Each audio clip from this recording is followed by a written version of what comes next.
Bloomberg Audio Studios. Podcasts, radio, news.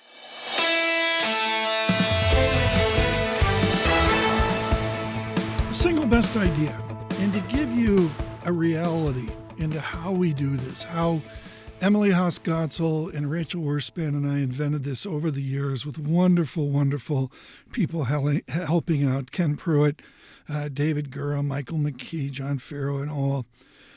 The way we invent it is to go find voices. And last night, Sunday evening in New York, a concerted effort was just put in, and it's just text messages back and forth, people watching the football game and all that. But it's just names. There's not a lot of discussion. There's not a lot of meetings and all that. It's just go get Joe Weisenthal. We did. Joe was brilliant at Odd Lots on using DeepSeek.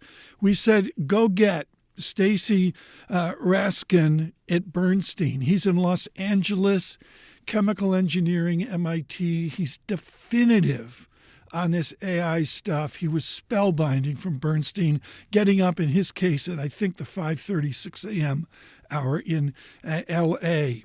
But really the first email I sent yesterday, and it wasn't just me, it was a whole team, we all agreed, Mandeep Singh and Anurag Rana at Bloomberg Intelligence have a holistic view of this uproar in technology from this Chinese company DeepSeek like nobody. First, Mandeep Singh on the impact of this AI shock.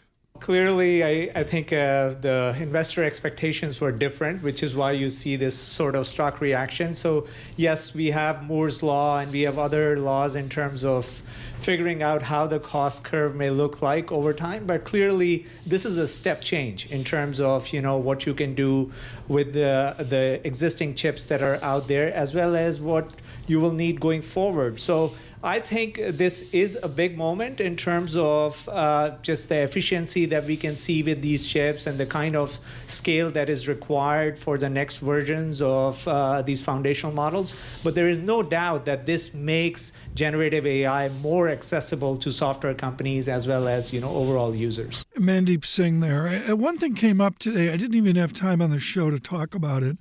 Multiple times today, people spouted about Jeevans Paradox. William Stanley Jevons is one of my heroes. He, in the middle of the 19th century, and he has a claim for like sunspot theory, figuring out what sunspots mean. He did things in the coal industry, very eclectic, very applied economics in the 19th century. William Stanley Jevons is the person who dragged ancient economics into the modern age. There's another guy named Walras as well. But William Stanley Jevons is the one who brought the calculus into static economics. In a generalization, Jevons took the static economic analysis of before over to a more dynamic economic analysis that was picked up by Marshall and others at the turn of the century. There's Jeevans Paradox, which I'm not going to go into, but to make a long story short, you're going to hear a lot about it. And it's just about the system of technology's impact on the entire macroeconomic structure. Anurag Rana knows that. He doesn't need to be lectured by me on Jeevans Paradox.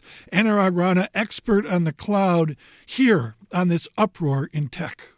So one of the things, if you would say, is if this AI adoption curve, which is absolutely in infancy right now, the only thing we have seen is in the consumer world, if enterprises start to put this in their core applications, then they would need a lot more, you could say, firepower to run it. Most of the things that we have discussed is people would not want to do this on their own premise. The bigger companies will, but most of them will go to a handful of cloud providers, and that would be Microsoft, AWS, Google, and then Oracle. So for all these companies to increase their capacity now, they're only seeing the orders, and based on that, they are expanding their data center footwork. Anurag Rana, we had time with both Anurag Rana and Mandeep Singh to try to get forward to the earnings season upon us. That'll be our focus, I think, into later this week.